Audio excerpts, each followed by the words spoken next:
Remember, because of the scientific revolution, we began to view the universe as a machine and that it was governed by laws, and we could use logic and reason to discover those laws.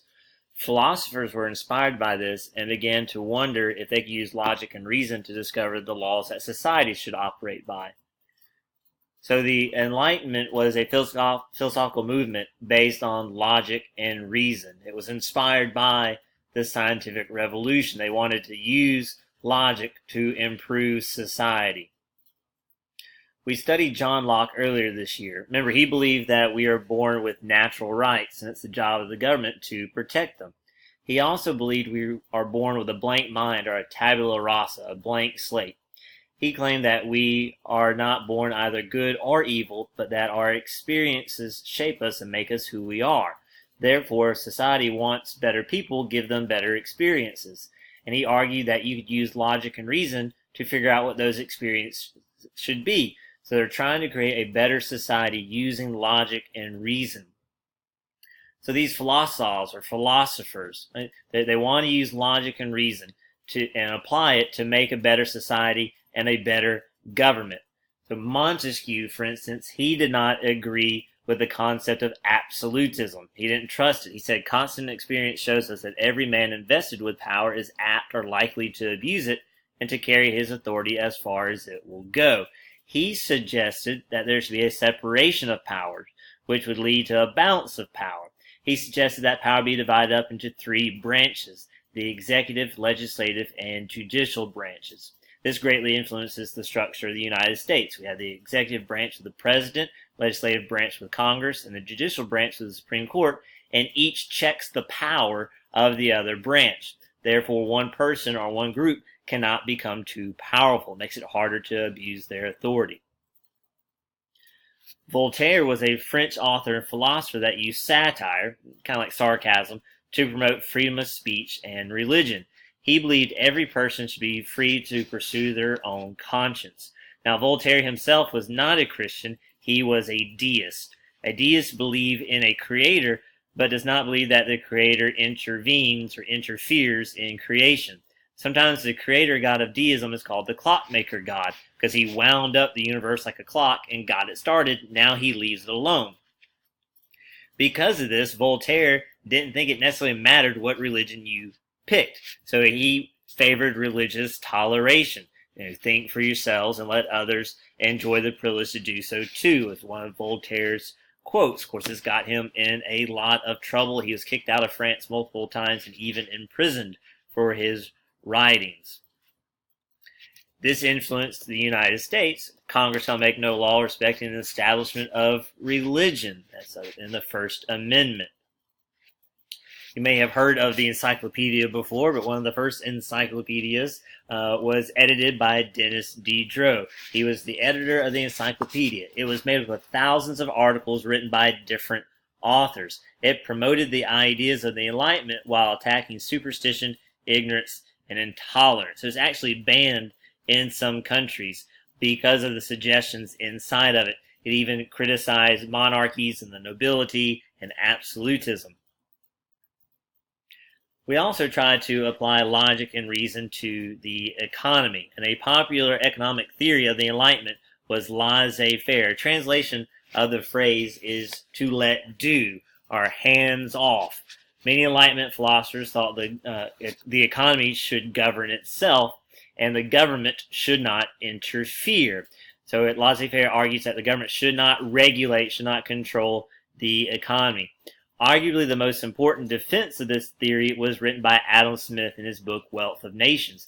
In fact, he said the government only has three jobs: run an army, run the police to protect the people, and public works. Build big stuff like roads and bridges and dams and schools, that kind of stuff. And that's it.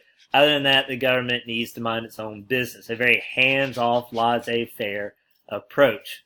We also applied logic and reason to the justice system. The Italian philosopher Beccaria applied logic to the justice system, and he addressed concepts of torture and death penalty. He did not believe torture was logical, because either the person was innocent and you're torturing an innocent person, which is wrong, or that the torture is exceeding the crime, that the punishment's not fitting the crime, which was also illogical. You can see this in our U.S. Constitution, no or cruel, unusual punishment. He did not believe the death penalty was logical either, because the government is telling people don't murder. And if you murder, we're going to do the one thing we just told you not to do, murder you. So he did not think the death penalty was logical either. He did not think it was logical to have different laws for different classes. He thought the law should treat everyone the same, and he argued that the certainty of punishment would be enough to make most people behave. We hold these truths to be self-evident, once again, in the writings of our founding fathers. He also argued that you should be innocent until proven guilty, which goes back to the torture thing. You shouldn't be able to torture anybody. You shouldn't be able to imprison anybody either, nor be deprived of life, liberty, or property without due process of the law, and in the U.S. Constitution once again. Now remember, Locke said the government should be based on mutual obligation, and that it was the job of the government to protect the natural rights. What then decided what those obligations should be? What would decide the social contract? This is where the French philosopher Jean-Jacques Rousseau comes into play. Rousseau suggested that the government be based on the general will of the people. Therefore, the power of the government to govern comes from the consent of the governed. This concept is called the social contract, deriving their just powers from the consent of the governed. Once again, in the writings of our founding fathers. So therefore, the power of the government to govern comes from the consent of the governed, or the people, the general will of the people. He also argued that the people have the right to replace the government at any time if it does not agree with the general will. He also pushed back against the pure rationalism of the Enlightenment and said that emotion was a valid source of knowledge and knowing as well. That emotion could be a guide to decisions as well. Women began to use the ideas of the Enlightenment to defend themselves. The rights of women will be logically defended by Mary Wollstonecraft in her book Vindication of the Rights of Women. See, the Enlightenment said that all humans have reason. Of course, men are human, but women are human. Since men are human, they have reason. Well, if all humans have reason and women are human, therefore they have reason. Now, since men have reason, they can learn. Since women have reason, they too can learn, she argued. And she argued educate both to create a better society. She argued that educated women would make better wives, better mothers, and better citizens. One reason why all these ideas were able to spread is because of the growth of publishing and literacy. You hit the 1700s in particular and into the 1800s, there's a growth of literacy. More and more people in Europe have access to literature, have the ability to read, and not just books either. You see a dramatic growth in magazines, you see a dramatic growth in newspapers, and outspread these ideas because the literature now targets a larger audience. It's not written just for the scientists or just for the philosophers or just for the people that went to university. They're writing to target the everyday person, the common person, because those people are now literate and they want access to those ideas.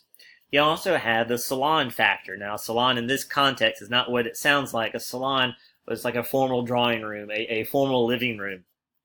And particularly in France, Enlightenment philosophers and artists and scholars and scientists, they would be invited to the salons of people's homes to discuss the Enlightenment and to debate the Enlightenment. And this actually gave women a lot of influence over the Enlightenment because women decided who were invited to the salons. So they could make or break your career because some salons were more important than others. Kind of like getting invited to one party might mean more than getting invited to another party. Now, despite the logic and reason of the Enlightenment, many still desired spiritual fulfillment. There were multiple religious revivals during this period. One movement was Methodism, began by John Wesley. He preached morality and hard work and spiritual contentment. He appealed especially to the lower and middle classes. He preached a very informal religion. The Methodist Church was very vital in the fight to end slavery. They argued that it was immoral and that it needed to end, and the Methodists were able to get the middle class on their side, which then applied pressure to English Parliament to eventually end slavery in the British Empire.